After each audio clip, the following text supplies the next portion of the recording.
Ugh. Say that shit. Woof. Wait, what? Cheers. We're back in the chart. I know that a lot of us have some recollections of high school. Right? What do you think? No, I blocked that shit out. Me too. Amid the awkwardness and growing up and hormones, whatever, we all had to read some books. So, first of all, welcome. Hello, everybody. If you haven't been here before, Kendall and I are friends. We unravel some stuff that you're supposed to know if you presume to be an intellectual, but we laugh at it and learn a little bit. So join us and get a drink. Oh, we'll even help you. We'll even help you. We will give you a recipe. It's not drinking alone if you're listening to a podcast. Exactly. It's not. And you know what else? It's 5 o'clock or after at the time that we recorded this. So if you're drinking at 11 a.m., then it still counts. It's still 5 right now. Yes, we're giving you all good advice. There's nothing wrong here. No. So, back to high school. Okay, because that's where we all want to be, right? Okay. We all had to read some books. So let me start by saying I was not in AP English, okay? Could I have been? Yes. But I don't dwell on the past, no matter how bitter that high school bitch can be, okay? Yeah. I could have been. It's good enough for the football team. Okay? Hell yeah. I don't care. I literally don't care.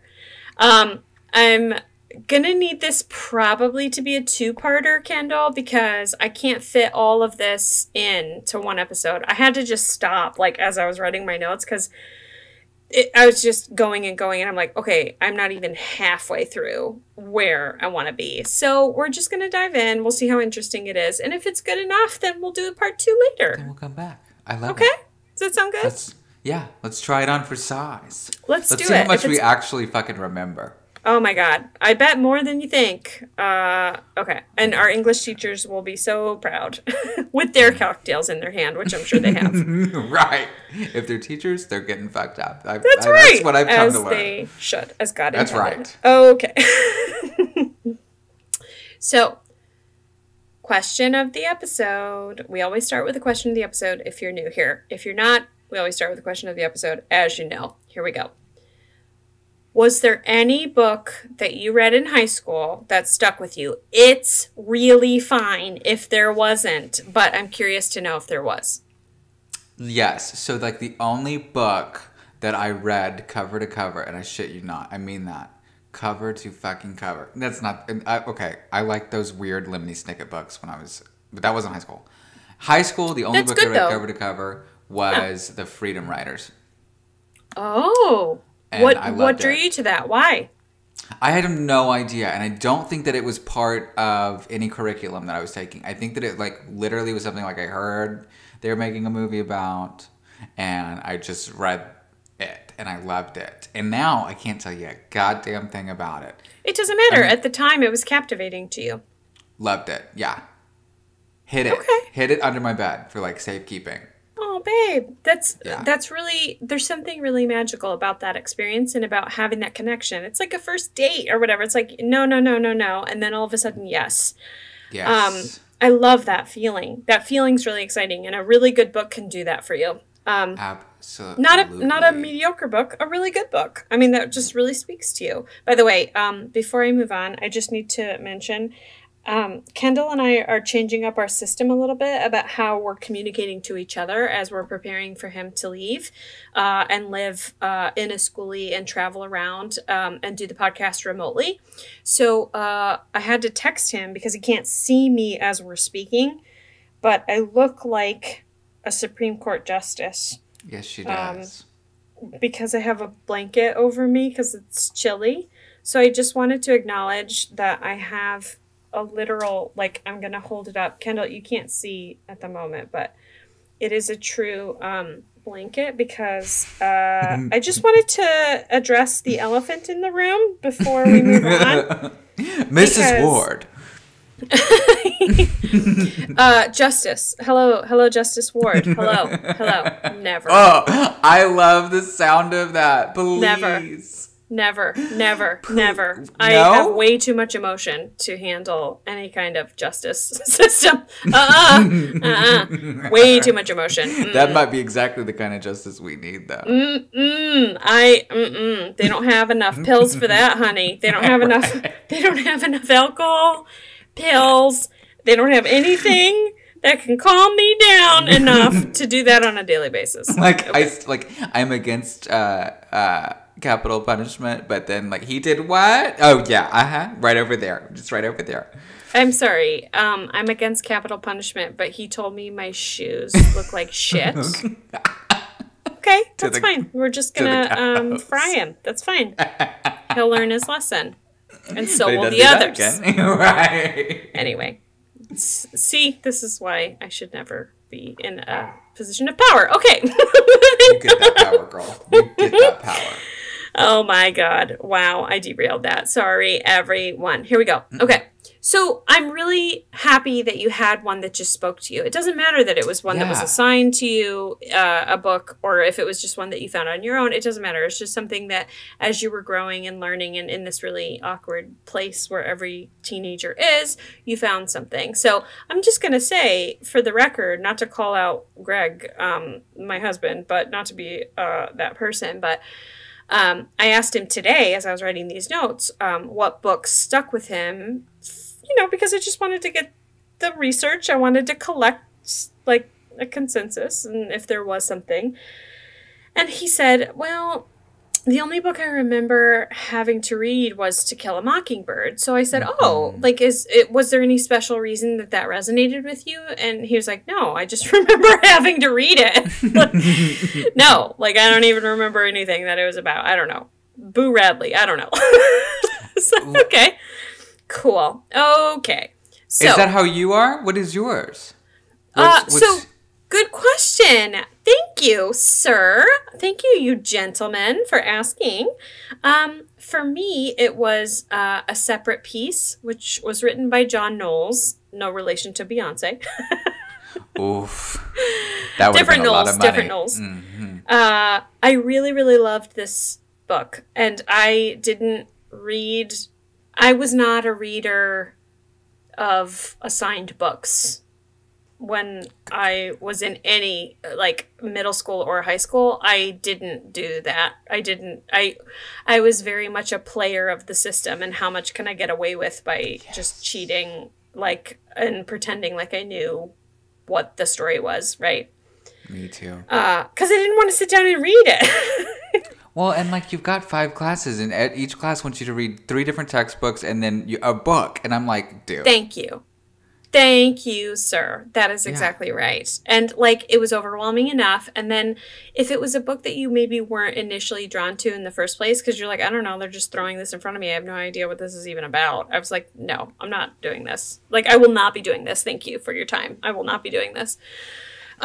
So just that said, that's who I was. But A Separate Piece was something, it was the first book that ever really spoke to me. So I really loved the old-timey boarding school setting. And I'm not alone in this. I'm not original in this. That's part of the reason Harry Potter did so well, in my opinion, is because that scenery is very entrancing to people. They love the idea of going away to boarding school. Particularly Americans who don't have to go away to boarding school. Yeah. But they love that. Yeah. Yes. Okay, X-Men. X-Men is another example. They go away to this Xavier School for the Gifted, Special right? School, right. And there's this romance about you're there and there are dorms and whatever. It's this college-y feel, but richer. Yeah. So I vibed with that fiction. I liked that feeling. And spoiler alert about this book, but listen, it came out in 1959. You had your chance. Yeah. Okay. Spoil it. Spoiler alert. Pause it and read it. You had 1,000 years. I don't know. Right. it was the first time that I connected with, like, the metaphorical dots in a story. So what I mean is, there's this teenager, his name's Gene. He's in this bougie prep school in New Hampshire. He makes a new friend named Phineas, but Finney. Gene gets super insecure and ends up being the cause of breaking his best friend's leg, Finney. And I feel like it's because he fell out of a tree. I can't really remember, but I feel like that's true. Anyway, like he pushed him out of a tree or something. Anyway, it turns out later that Finney dies from, like, the bone shards of his broken leg traveling up his bloodstream into his heart. So this was the first time reading a book that I was like, wait a minute, and I figured it out on my own. So Gene was jealous, literally broke Finney's heart. Like, literally broke it. Like, he broke his friend's heart by being so jealous and ruining this beautiful friendship that they had. And I was like, oh my God, I figured it out. And I did it all on my own, and I was super proud of myself. So anyway, mark this day, I said, like 13 or whatever the fuck I was. Oh my God, this is monumental. So that was my moment, and that was a really long way to say that. But there you go. Okay. So on to the drink of the episode. Catcher in the Rye. Okay. We're going to have some rye whiskey. Yeah, you knew it. You knew it. I don't know dick about the book. I can't fool you, honey. But I know about booze. And you know about puns, because obviously. Okay. So, it says 1.5 ounces rye. It says Sazerac 6-year, but I don't know. That sounds expensive. I have no idea what that is. So, 1.5 ounce rye whiskey. 1 ounce Amontillado sherry. 1/2 ounce Torani Amer. Don't know what that is either. Don't have it in my liquor cabinet either. 1/4 ounce Grand Marnier, and then 1 dash of Abbott's bitters. So this sounds very whiskey, like dark. I mean, you got whiskey, you got sherry, you got Grand Marnier, and bitters. Like this is not going to be something that's. This is going to be your bitter at the world, and you're going to have it, and it's going to warm your blood and calm you down. Right, but it's going to be painful, but like that pain you deserve. Yeah, you know what? It's a self-inflicted kind of wound that you're going to put on yourself. This is not a margarita on the beach, okay? Right. There's a time and place for everything. Yeah. You know what? A mood for everything. This is like in a dark prep school library, and you hate everyone, but you're so entitled anyway. Right. You hate being a white man at the top of the pillar. It's been so fucking hard. It's been so hard. I am a white man, and I am 16 years old. And I'm magical. And I had to get up for my rowing lesson on the Potomac at 6 a.m. And life is so hard. Anyway, and my friend did a startup company, and he's leaving for California. Okay, anyway, leave it. Okay. Anyway, stir with ice and strain into a cocktail glass. Garnish with an orange twist. So this definitely feels like, again, like a man's drink to me. Not to be sexist about it, but like, what? It sounds like something that taste. You would have in your cigar room. Okay? When you're bitching about the world and the women in it. Okay. Okay. So, moving on. Here we go. Let's make fun of some books that people either worked really hard on to read or wrote a paper about while they were stupid drunk. So, let's do this, okay? Let's do it. The Great Gatsby. Where do you sit on the familiarity spectrum of The Great Gatsby? Movie, book, anything? Yeah.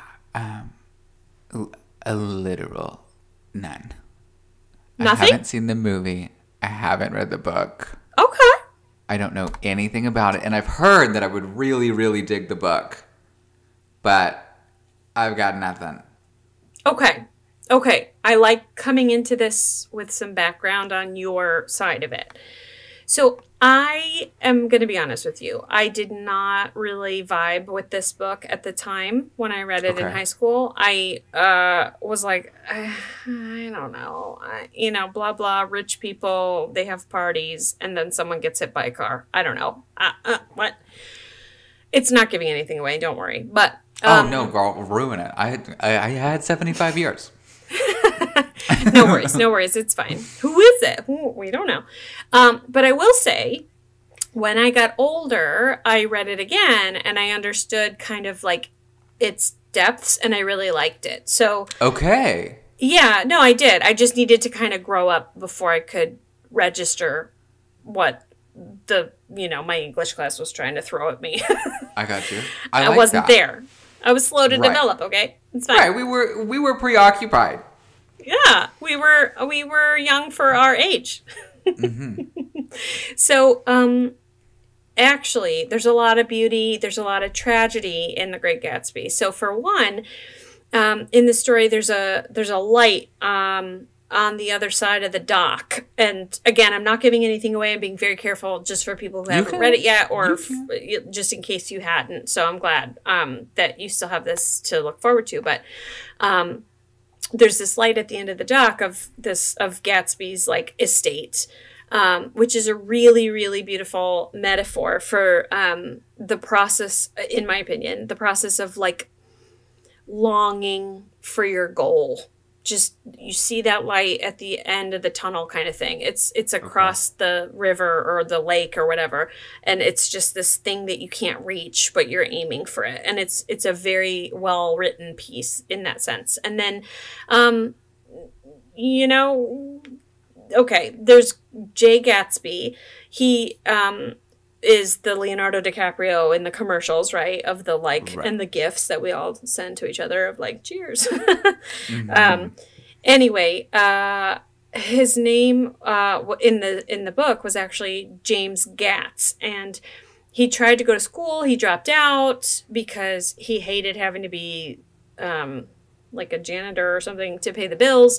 So anyway, read the book. He falls in love with like this very privileged girl named Daisy, and then we all do what we're designed to do. Like all the characters in this story behave in the way that they are designed and predisposed to behave, I think. Okay. And it's a good story. And you know what else? I don't think it's particularly long. I think it's a pretty short book. Okay. So it's something you could eat up easily in a weekend or something. Okay. Yeah. I tell you what, I will. I am, and I think I've said this for, 6, 7, 8, 9, 10 months now. I'm halfway through The Stand. Oh my God. I mean, 10 months is like not even like 10, the thing is a fucking 10 Bibles in one. It's so long. Literally. It's like 2,000 pages. Insanity. Yeah. Listen. And I was like, I'm just going to do it to prove it to myself. And I don't have the I can't jump from one to another and then jump back. So on the bus, it is in top priority for me to get through The Stand so that I can read other things, because I have other things that I want to read, and I'll add the Gatsby to that list. I've got 6 or that'd be 10 books I've taken with me, but I can mix it in there too. Yeah, I mean that's cool, and I think too enjoy. If you don't have time or the energy to read it, I mean, you can always watch the movies. They're not the same. You always know, a movie and a book is different, but because they take their artistic liberties. But watch the Leonardo DiCaprio movie. It's not terrible. I mean, I don't know. They definitely did some it felt very. I can't remember, but it felt very Baz Luhrmann, the director. I don't know. I don't know. But whatever. Read it. Watch the movie. I think you're gonna enjoy the story. But no, for back to our last episode, 7 is 7 always. First. If I have to throw, do I have a vote on the island, or do I have to throw away a Baby, vote, it's or your island. Vote someone off? Because I'll vote everything off, and you need to watch 7. And we'll go back to everything else. Okay. Oh, okay. I'll do both. Actually, I'm genuinely interested in Gatsby. If we were talking about Kite Runner, I'd be I don't know, but Gatsby, I'm interested. It's good. I mean, it's a sweet, beautiful, sad story. So, when you're feeling in that mood. Me. Okay. Cool. Go for it. Okay. So, and like all the people that are listening that are like, I've read it, and like she's doing no justice to explain what this is. I'm like, I'm sorry. I'm trying. Okay. Sorry. Okay. Next book. To Kill a Mockingbird. Yeah. Greg's favorite. Not really. It's the only one he even remembers that was assigned to him. He was Which apparently means asleep something. in class. Right. Okay. So, are you familiar with this or not? Yes. You are? Okay. Yes. So, we've got a lawyer. We've got kids. We've got a creepy neighbor, Bradley. It was published 1 year after a separate piece was, actually. Just fun fact. My favorite. Wow. And this book seems to be the favorite of a lot of people, To Kill a Mockingbird. There's a historian that actually said, his name's Joseph Crispino. Anyway, he says, quote, in the 20th century, To Kill a Mockingbird is probably the most widely read book dealing with race in America, and its main character, Atticus Finch, the most enduring fictional image of racial heroism. Wow. Yeah. That's an historian said that. So. Come on. Okay. Yeah, we should be better off if that's true. But so, for how much everyone seemed to love it, there were many who also wanted it removed from classrooms during the 50s, 60s, like whatever, because of its racial labeling. But it's still considered by some to be the book every adult should read before they die, ahead of the Bible. Oh, shit. Okay, work. Listen. I like that. I mean, it didn't speak to me in that sense. I mean, I read it. It was fine. It was a good book, but like I wasn't like and like listen, I'm not also like either saying like the Bible is like on the top, like I don't care. I didn't read the whole Bible. It's a lot of people walking in the desert and there's a lot of stuff that doesn't happen. But I'm just saying it's not a very enthralling narrative. Right. It's not that. Yeah. It's not. But the To Kill a Mockingbird was like, it didn't speak to me like extra special because I mean I thought there were a little bit of holes in it, but like it's fine. It's fine. Okay. So, shots fired. Come on, holes. I remember very, very little. I remember that just recently, I think it was Jeff Daniels did it on Broadway. Yes. And I was dying to get a glimpse of that, but you know. Okay. Yes. Good job. Yes, that is right. So, lightning round summary. Okay. Atticus the lawyer defends Tom Robinson, who is accused of rape. Tom's a black man, and the alleged rape victim is a white woman.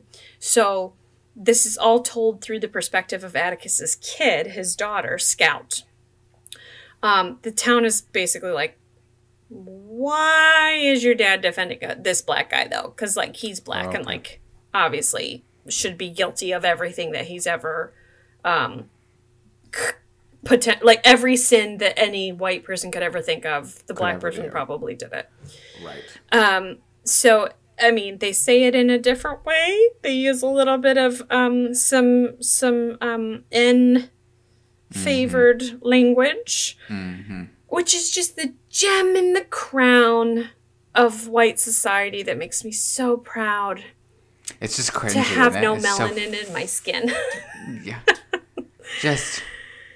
Fucking people. Anyway. Fucking people. Yeah. I mean, it's bullshit. Anyway. I'm being sarcastic for anybody who's not looking at my face right now. Listen. Yeah. Fuck off, everybody. So... Okay. Meanwhile, the fucking villagers try to lynch Tom because make America great again or something. And you heard me. Yeah. Scout, the fucking 10-year-old or whatever she is the only adult in the situation trying to make people see reason. Okay. Okay. As a 10-year-old. I was like, vaguely guys, remembering. Let's calm down. Yes. Cute Look. Anyway, it turns out the alleged victim is just white trash. Actually, quote white trash. I did not look this up, but it's potentially the first time that white trash was ever used, and I commend for that. Yeah. If we're inventing that, that's a good put that in Merriam-Webster's dictionary. Okay. Anyways, I feel like I've done that with my friends, and my friends have done that with me, where we throw a piece of paper at each other, and it's like, what did you do? And it's like, I'm throwing something about white trash. Like, I'm putting it in the white trash. It's like, oh, that's a funny joke. Anyway. I just know people who are white trash, and there's plenty of them to go around. There's no shortage. I might be white trash. Yeah. Listen, there's not a lot to do when you're white trash, except for breed more white trash. So it's fine. You heard me. Okay. True. Anyway, it turns out she's white trash, and she lied about being raped by Tom. But guess what? Tom's convicted anyway. And when he tries to escape from prison, he's shot and killed. So, neat. Cool. Neat. Yeah, it's very inspiring. And they wanted it out of the classrooms because... So they wanted it out of the classrooms because there was a lot of racial labeling going on. Like, especially when the town was like, why is your father, Scout, why is your father defending this N-word? Okay. Cute. So I think as time went on, they were like, there's a lot of aggression. But from my, if I may be so bold, from my perspective, this is a really important story to teach people about how to see that there was injustice, is injustice, and how we have to overcome injustice. It's not just... I don't mean to be preachy about it. I'm not interested in like getting on a soapbox. I'm really not. But I'm speaking my opinion. I think that we have to see the ugly, and we cannot forget the ugly that people have done to people if we have any room to move forward. Right. If you just say, everything's fine, like, it's fine now, like, we're friends now. How dare you? That is not appropriate. You don't say that to a person who is abused, right? Like, you don't say in an abusive relationship, like, everything's fine now because I'm going to treat you better. Right. No. We're going to have to acknowledge and heal from a lot of shit. And you're going to have to participate in that healing process. Right? Definitely. So, Yeah, go ahead. I think that's spot on. I'll make it quick. I just watched this movie. It's a new movie called A Way Out. And it's like these young kids are out hiking in Appalachia, and the townsfolk are like crazy animal barbarians, and the millennials are looking for a way out, right? They get trapped or whatever. And all of these reviews and like Rotten Tomatoes and all this shit were like really poor reviews from people, because they were like, here goes liberal Hollywood elites again, trying to make middle America sound like a bunch of bumfucks. And like, I watched the movie, and it was just like, it's a shit movie. The end was very fun, but like, it was not about that. But Americans are so fucking triggered. And it's funny to me, it's typically people calling other people snowflakes that are the ones that are so fucking triggered. That like, this thing that had nothing to do with them at all, they go out of their way to be like, that's liberal elites putting us down. And I wonder if what's happened in... I was just curious, is like if the... To Kill a Mockingbird, if the reaction was like similar to that, to where it's like, you're exposing our children to almost righteousness that we don't want them exposed to. I guess that's incredibly biased. They wouldn't see it as righteousness. Yeah, I mean, I don't think they would see it as righteous. Like, it's not so black and white. Everybody's the hero of their own story, right? So I think it's definitely more like, we don't want this conflict because it's just going to exacerbate the tensions between the races, is what somebody on the very conservative side would say. I gotcha. Okay.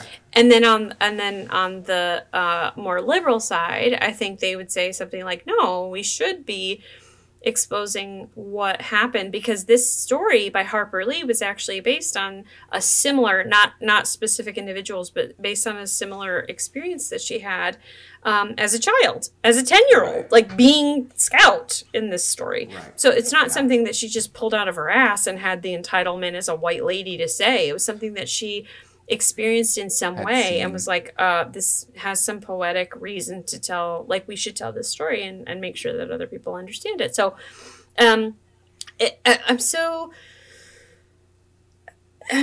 tired of the like divisive, like pick up the trigger, like pick up, be quick to the trigger. And you really hit it on the head. Like, there are people who are so quick to be like, wait, like, let me find a reason to invalidate this. And it's like, why don't you just give it a chance? I mean, if it's not for you, it can be not for you, but it doesn't have to mean social injustice and all the wrongs of everything that you've ever believed in ever. It can just not be for you. Like, exactly. And then the people who get some meaning out of it, let it be that for them and calm the fuck down and be quiet. Yes. I was just talking to a friend the other day. They were telling me about this book or a blog. Have you ever heard of what I was doing while you were breeding? No, but now I'm intrigued. She was saying that it was a blog and then it became a book. I think I might have that backwards. And it's this girl that was doing some like solo traveling, and she said, when I found the discussion boards, I was so entrenched in it because like it was so crazy to me how the women attacked her because they felt demeaned by her saying her putting them down as like, well, you're just breeding and I'm out here traveling and da. And she was like, it's just so, it's just another example of people that triggered, like you're just so quick to the punch when if you would just probably, like if you wrote something and she wrote something and you both swapped, you'd probably both learn something great. Right. Exactly. Did you ever hear, I'm sure you've probably heard this before, but like God gave us 2 ears and 1 mouth, so you listen twice as much as you talk. Yeah. Or you're supposed to. Anyway, yeah. So this one's a very contentious one, especially today. Like it translates to a very like poignant place, right? Like we're not over it. And like this was in the 1950s or whatever.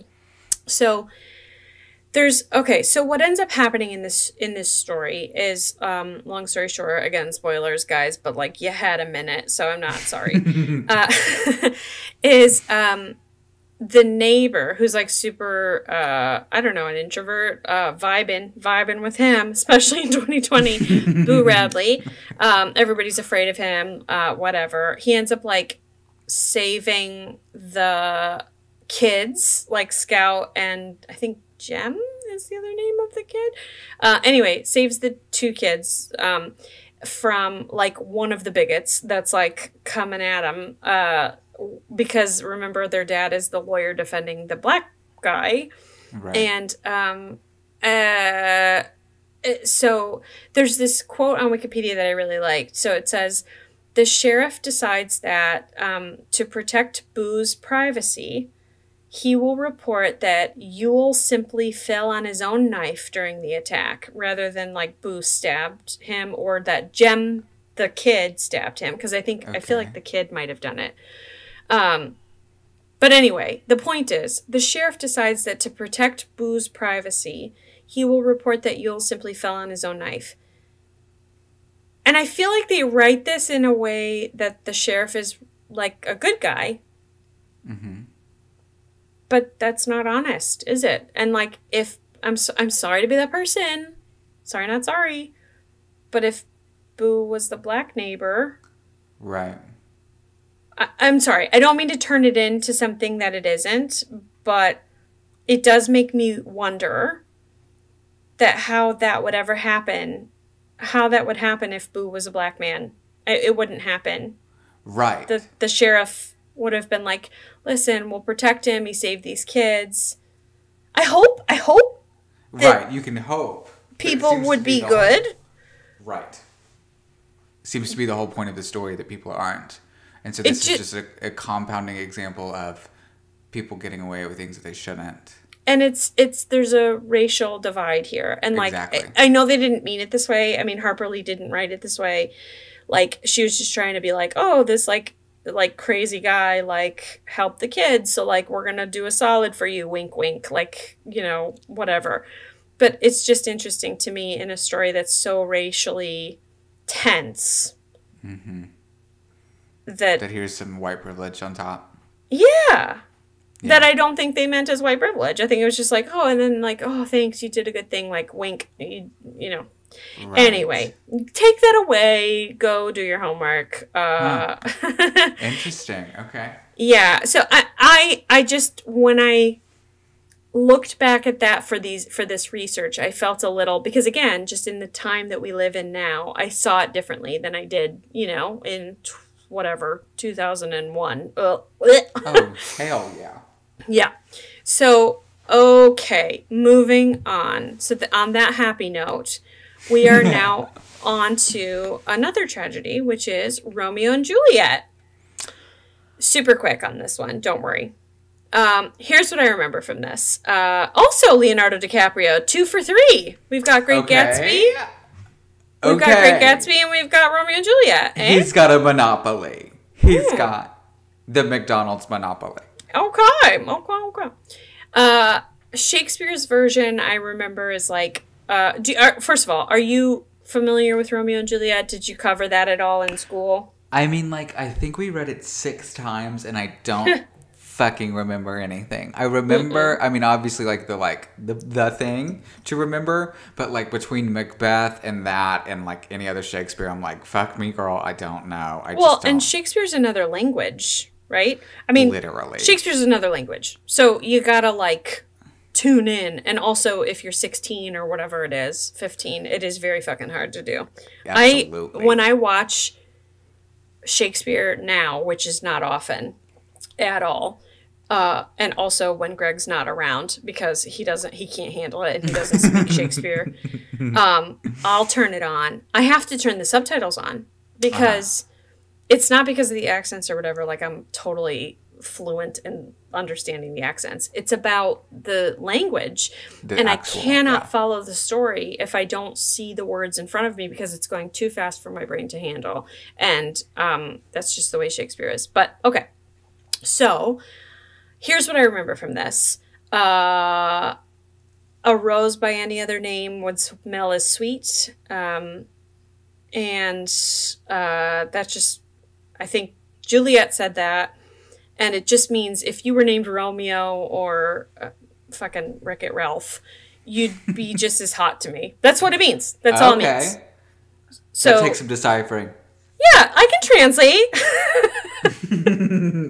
I can translate the Shakespeare for you. Let's do a Shakespeare episode. I will translate line by everything. line. Because I wouldn't have gotten that. I would have been like, oh my I'm not God. into you. I'm only into you because of your name. People will be livid if I did that. Okay.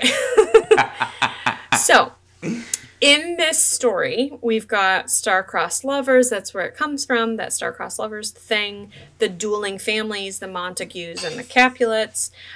We hate you. Okay, cool. And yet these two found a way to bring their horny teenageness together, right? And in these two families that hate each other.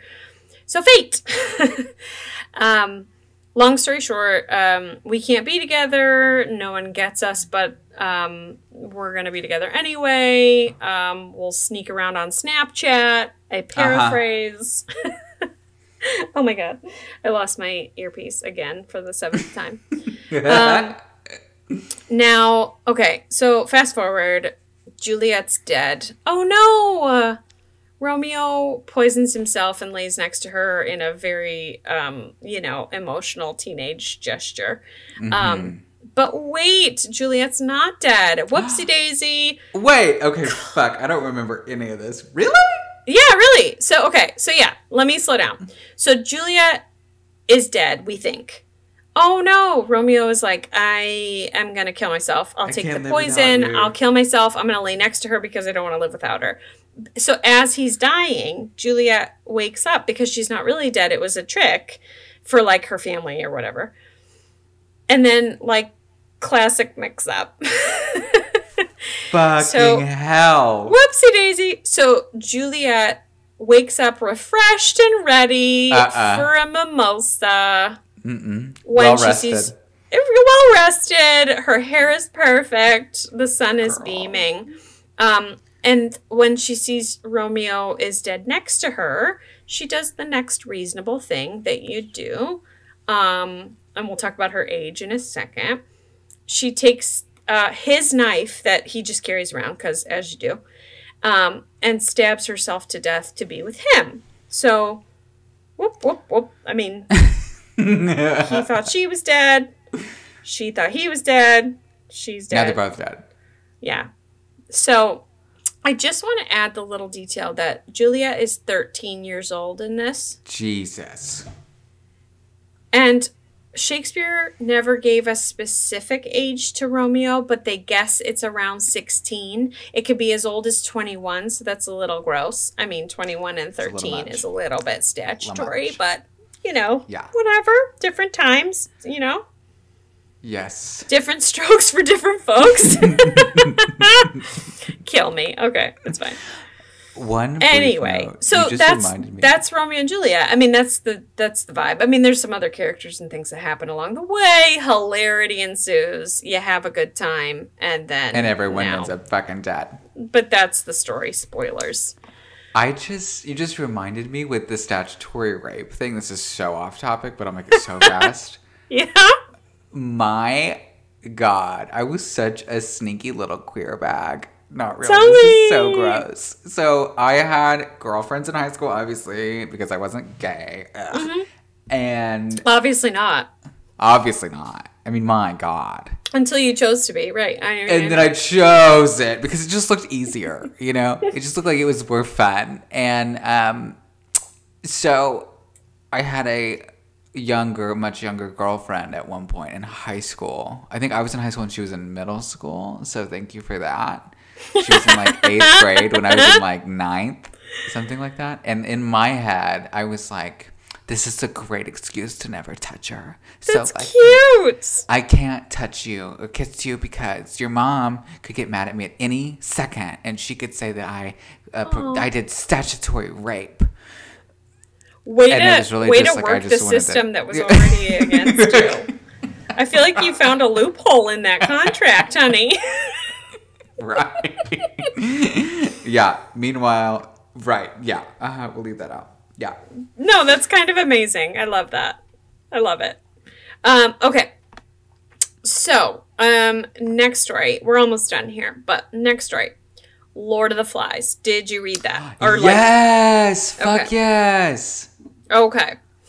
So, you know then that it's just kids stranded without parental supervision. Yes. They establish their own hierarchy, I think maybe based on strength instead of reason, and they end up killing each other. I don't know. Right. I paraphrase again. But the gist. There you go. You've read it. I told you the story. You've read it. It's as good as read. You don't have to even read it. So okay. How did you feel about this book before I jump in? What were your thoughts, feelings, emotions? So like if whatever you're about to tell me, I'll be like, I totally don't remember that, but my memory of the book is it's more about an emotional feeling, like do you recall it? Yes, I remember really liking it. It's very up my alley because it's like survivor, kids on an island, hierarchy. Is this also the one where there's... No. Is this the one where there's hunters on the island hunting the people? Hunting the men? What is that? The Most Dangerous Game? That's maybe? What I'm... Yes. Yeah, I like both a short of those. Story. I think those both kind of hit the same little mark in my heart. That's okay. No, so this one is these kids are all kind of like abandoned on this island, and the whole idea, as I interpret in my own brain, is that you got nobody watching, what happens, right? You've got these kids that are starting to like manifest what people tend to do in a survivor situation. So you've got some that take the lead, you've got some that naturally follow, and it's an interesting kind of like false case study, like fictional case study in that idea of like how people will sort of fall in line even when they're really little to, you know, behave a certain way. Yeah. Yes. And like kids specifically. Yeah, I mean, they are kids. They're really, really young. And so I think it's supposed to be a metaphor for all people when nobody's looking, like I said. Yes. How will you devolve or evolve? And what will you do for that? You know, evolution or devolution? I don't know if that's a word. Here we are. Don't know. Loud and proud. Loud and proud. And then there's one character in particular that gets killed for being like the anxious, cutie little overeater, like whatever, that we're all in a stressful situation, okay? So literally. I'm not triggered. You're triggered. Anyway, his name's Piggy, and that should be my name because it's been a long fucking quarantine.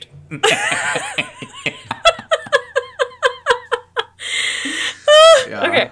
You're not lying. So, okay. Again, spoilers. But I'll put that in the show notes. Like, spoilers, all the spoilers. But I have a quote here about it. So Piggy is like, again, like the anxious one.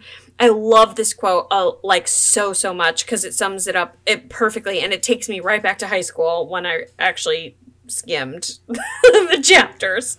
That's right. It says he's the voice of reason. Piggy is killed because he's the voice of reason in a small world, meaning like this tiny little island world, going mad, and therefore he must be crushed to allow anarchy to reign unchecked. I'm going to read that one more time because it is very good. Gorgeous. Profound, yeah. Piggy is killed, the character Piggy is killed because he's the voice of reason in a small world going mad, and therefore he must be crushed to allow anarchy to reign unchecked. Yep. Pretty cool for a little kid's book about, you know, kids being stranded on an island. Yeah. That's some shit I'm into. Yeah. It's a very good book, and there are some interesting parallels to what we are living today. Gonna leave it there. Just drop it. There it is. Run away. The grenade has been dropped. That's right. We are here at Amateur Intellectuals. We are selling reason for $5.99 plus shipping and handling. You'll pull your head out of your ass. That's right, babe. But if you want crazy, we got that for free. That's so true. Oh my god. Okay. All right. So again, another book worth a reread if you've read it or if you want to read it again, because I do think that there are some very interesting survivor, but also like the end justifies the means kind of stuff going on in there. Like I'll do whatever it takes to get what I need to get. Yeah. And there's just I don't know. It tells an interesting story there. Yeah. Okay, so again, almost done here. Just a couple quick more, and then we're done. Catcher in the Rye. So the name of our drink, and also this is a book. More importantly, it's the name of a cocktail, but it also happens to be the name of a book. Apparently, I don't know. Never heard of it. Never heard of it. Okay. Are you familiar with this? Where do you stand on this one? I have no idea. I think that I was supposed to read it in AP English my freshman year, and I don't think I even touched it. That's okay. I really, really struggled to, again, read anything in high school, so I don't know how much I actually read. Maybe 5% of the actual assigned readings. But this one hit me very differently at different times in my life. I thought this was super interesting. So, I think I was swept away again by the prep school vibe for some reason. I don't know why. But that whole Harry Potter / a separate piece thing we just talked about. Right. Holden Caulfield is the main character of this book, and he's this tortured, entitled little shit. As you can tell, my perspective has changed as I've gotten older. Teenage me, for some reason, was like, hell yeah, like, get it, Holden Caulfield. And then, yeah, well, I just thought, like, oh, he's so angsty. Like, angsty means, like, squirmy and, like, angry and teenage dumb and whatever. I'm like, get it. Like, you've got this. And then I attempted to read it again in my 30s, and I struggled even to get through the first chapter because I was like, this is such a whiny little shit, and like he has no idea what life even is, and this entitled little piece of shit wants to tell me that his life is hard. I don't even know. I like throw down, take my earrings off. Fight a 6-year-old. I will fight you. Outside of the Applebee's, okay? I love it. Mm-hmm. Anyway. You don't know what hard is. Yeah. You don't know what hard is. Exactly. Anyway, I will meet you at the dumpsters at Applebee's. So, he's just this hipster before the word hipster was invented, but like not hipster in the sense that like hopeful, hipster in the sense of like I'm miserable because it's interesting. Like that kind of a hipster. Right. Yes. So, for instance, he hates his brother, who becomes like this Hollywood screenwriter, but he's also super into his brother for writing Hollywood movies. So, which is it? Right. Anyway, it's fine. He's growing up. Whatever. I don't care. Moving on. I really loved this story when I was young, and then I read it again, and I was really disillusioned. How interesting. Really, it was probably my favorite. I mean, I was like telling people. I was like telling people that this was my favorite book.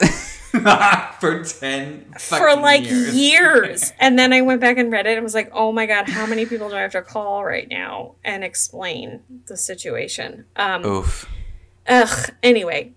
Okay, so there were these two guys that made a biography of J.D. Salinger, who's the author of Catcher in the Rye. And they said that The Catcher in the Rye can best be understood as a disguised war novel. Salinger witnessed the horrors of World War II, but rather than writing a combat novel, he took the trauma of war and embedded it within what looked like, to the naked eye, a coming-of-age novel.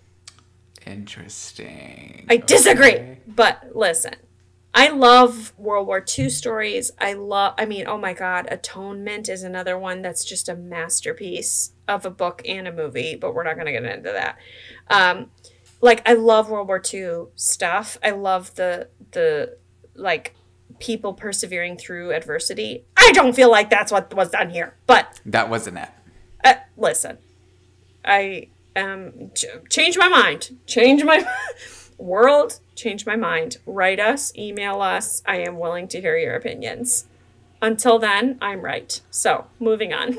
I agree with you. Because I don't think I'm going to read it. After hearing your lovely review, I don't think that it's going to be worth... Yeah, I think... You do you, but it was... I just felt he was so whiny and bitchy, and I feel like it's hard for everyone, and you're very self-centered, and you feel like nobody else is struggling, and your struggle is like the struggle, and it's not. Like, honey, no, it's not. Not in boarding school. Mm-mm. No, I mean at prep school. Calm down. You're in New England. Like, cool it. Somebody's cooking for you. Like, what the fuck? Yes. Okay. Next. Moving the page very aggressively.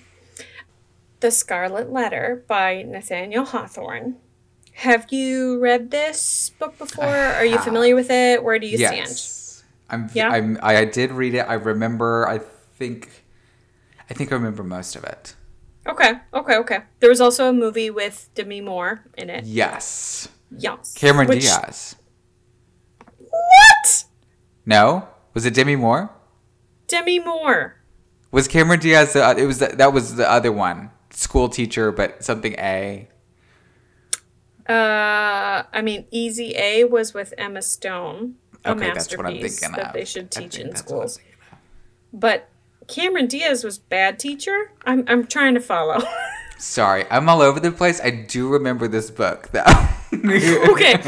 Well, I will tell you right now, Cameron Diaz did nothing of literature. Right. Like anything that you would read in high school or think was Shakespearean, Cameron was not a part of. Miles, light years from. Yes. I don't mean that as a judgment to Cameron Diaz, but it's just what it was. You That's know? right. Okay. Just so we all know her place. Okay. All right. So, Scarlet Letter. New America Puritan situation. So that means anything that felt good was obviously wrong and sinful, and fire and brimstone. You should burn in hell. We've got good old girl Hester Prynne. Nothing says a sexy name like Hester. Woof. Hester. Yes. 1600s Massachusetts is where this happened.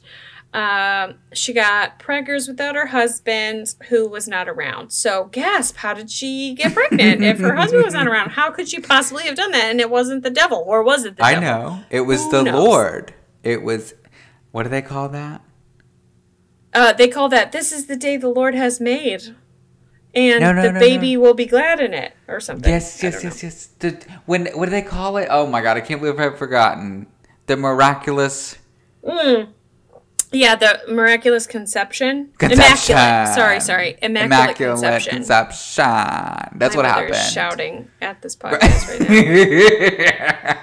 now. Okay, sorry, Mom. I got it. I got there. So you're Slap either the a punch. saint or you're a slut. So in her case, she's a slut. Yes.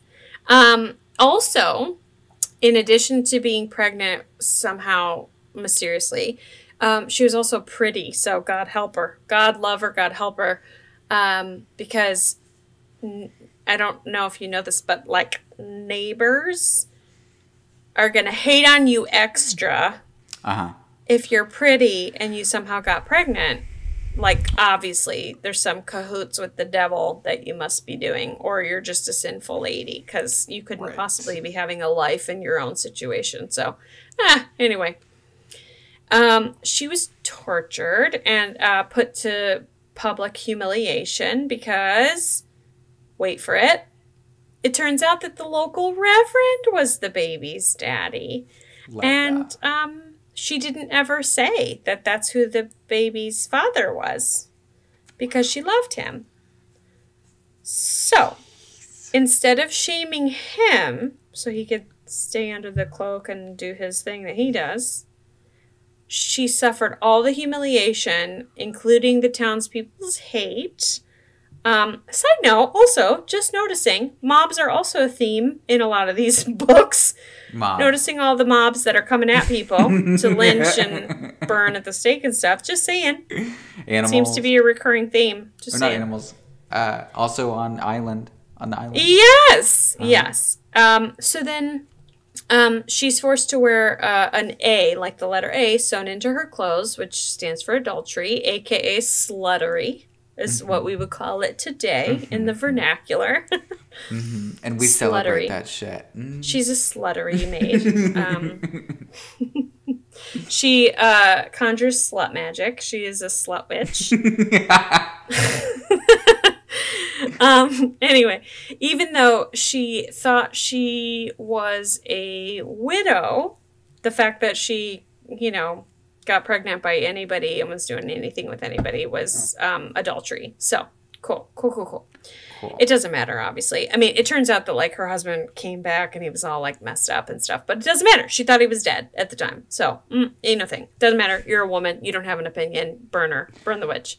Right. Burn her. Yeah. Somehow, like, through the story, she kind of found... She scrambled up some dignity. And I'm a little triggered on the double standard about this. My feminism quills come up a little bit. They come out a little bit. But it's okay. Anyway, Yeah, so that's that story. Good feel good piece. Woman taking the brunt of the society's abuse for a man staying at dinner, but ain't no thing. It's fine. A lot of positive lessons built into these books, you know. I know. I feel like they're teaching us really good sound things, like you know. Well, I mean, pick a thing, like, you know. Face public humiliation to stand by your man. Right. That is also a priest or whatever, a reverend who can't have you. Kill yourself for your significant other. That's also a cool one. Love it. What else? Piggy, when you're a kill kid, reason. you can kill another kid because you're justified. I mean, there's a whole slew of good morals to just take away. Fairy tales for the littles. And to be reading the same books for 50 years just makes so much sense. I know, me too.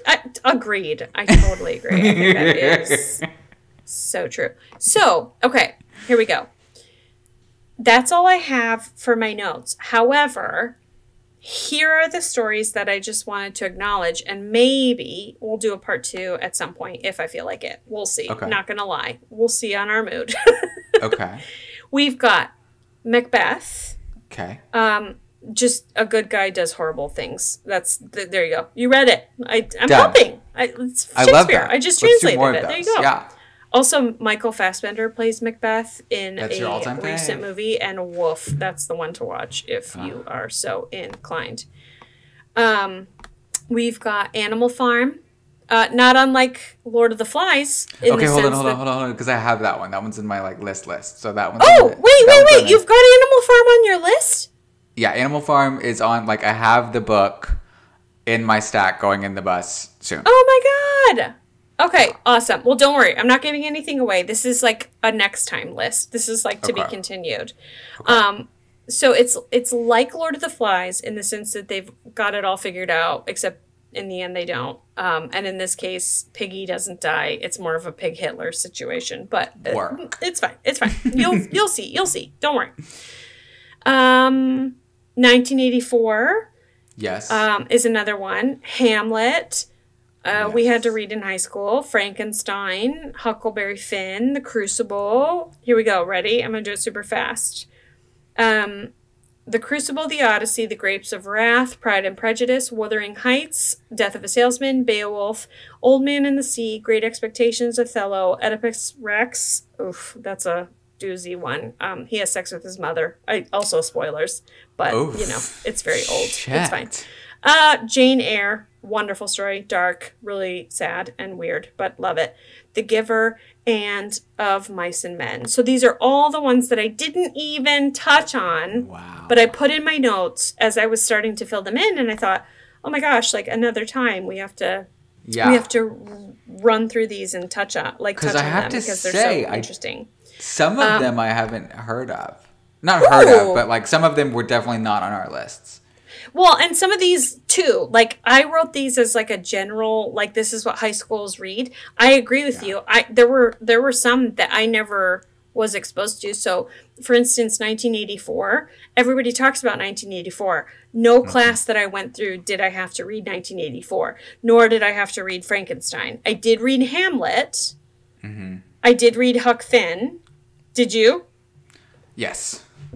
Okay. The Crucible? Did you read The Crucible? No, and I didn't even know it was a book. I had to do a thesis. I don't have a master's, but I had to do a thesis.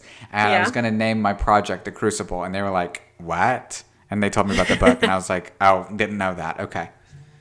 Oh, man. The Crucible. Here we go. Ready? If I had to do every one of these in one sentence, The Crucible is a bunch of teenage girls get bored or hallucinogenic and make up a lot of shit and get a lot of people in trouble. There you go. Done. Nailed it. One sentence. The Odyssey. 40 years and still a strong marriage. Done. Grapes of Wrath. This is my favorite. Grapes of Wrath. Ready? Grandpa, we got to bury him on the side of the road and we'll never see him again because we're poor and we are trying to survive. So goodbye, Grandpa. Done. Got it. Wuthering Heights. There's a ghost. Oh, we have a really weird sister dating relationship. We're going to just sleep with each other anyway and be really sad about it. I'm not an animal, but I am an animal. The end. Done. Boom, roasted. I mean, boom, roasted. Yep. Othello. Oh my God, he's so well traveled and he's so interesting, and then he kills her. Okay, done. Give me a hard one. Never heard a hard one. Sorry, I am on a rant, but that is it. That is it for now. Maybe we'll do more. Maybe not, because I just fucking like blazed through those. You did it in a speed round. Yeah, I kind of did. But I love it. Thank you. That was awesome. And I shit you not, I'm definitely adding Lord of the Flies. Do it. On the road. Yeah, definitely on the road. I want to read that again because I remember loving it. And probably the other one, The World's Most Dangerous Game or whatever. You know what? Lord of the Flies also, if I remember correctly, is not a long book at all. I don't think it is. I don't either.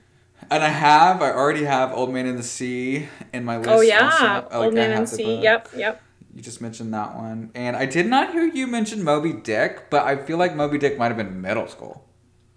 Oh, okay. So Moby Dick I never read. I didn't read it in middle school or high school, but it should be on this list, but I didn't add it. I think. Did you read it in middle school? I want to say Call it Me was Ishmael. like I know the first line of it. That's all. 7th grade-ish middle school, yeah. 8th grade-ish middle school. We read Old Man in the Sea in 9th grade, and I'll tell you, I might see it differently when I'm a grown-up now, but in 9th grade, I was very much like, when the fuck is he gonna land? There's a lot of him narrating in his diary. Like, but maybe as an adult, it would be a very different experience. Right. I heard it was like a must do. So I've got to get through the fucking stand, and I'm well on my way. But many of these that we've talked about, we can circle back on soon. Yeah, we will. We should. I think it's fun. I'm gonna leave you with one last little one-liner, which is one of my favorite books. What you got? Jane Eyre. Yes. She kind of digs her boss. Boss digs her. Oh my God, like what a budding relationship. This is so cool. Oh my God, he's got a crazy wife in the attic. The end. I mean. Oh, fuck. No, he does. He has a crazy wife in the attic that like sets the house on fire. It's very cute. It's a very good story that you want to tell your kids when you're in the early days of your relationship. Right. Oh, remember that ex-wife that set the house on fire because she's crazy and you locked her in the attic? Cool. Also, this bodes well for my relationship with you. But okay. Anyway, that's it for now. Thanks, everybody. Follow us. Please subscribe. We're on YouTube, please. If you want to see us as we're telling these, you know we're on YouTube. If you're listening and you want to see our faces, you're welcome to. I mean, listen, we didn't do any kind of pomp and circumstance. At least she didn't. I just put a coat on, and that makes me look like a Supreme Court justice, as we've established. And you're welcome to see our faces as we tell these stories. And that's it for this time. We'll see you next week. We'll see you next week. Ready? Mm-hmm. Okay, 3, 2, 1. Bye! Bye!